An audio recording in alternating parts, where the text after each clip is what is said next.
Welcome to Burlap Teachers. Enjoy the video. You start by selecting the track that needs shaping. Once selected, insert channel EQ in an audio FX slot. Make sure the plugin is initialized so you can hear changes clearly. This avoids confusing stacked processing. Use a simple preset if you want a reference curve, but keep bypass handy to compare. Now listen at a moderate level and solo the track when necessary, because accurate context helps you choose where to cut or boost. Once you see and hear the problem, switch to the analyzer and sweep with a narrow cue to locate resonances. This pinpoints harsh or muddy frequencies. Make surgical cuts first, reducing by the amount that clears the issue, typically between -3 and -12 dB, because removing problems is more effective than boosting.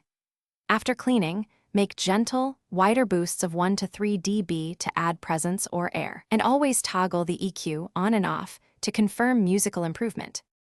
You finish by checking the EQ in the context of the full mix at a normal listening level.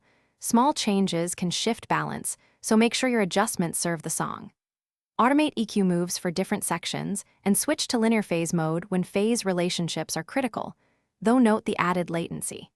If things go wrong, such as phase smearing or pumping, reduce Q values, reorder plugins, or bypass EQ to isolate the cause. These steps usually resolve common issues quickly. Thanks for watching. Consider subscribing if this video helped you.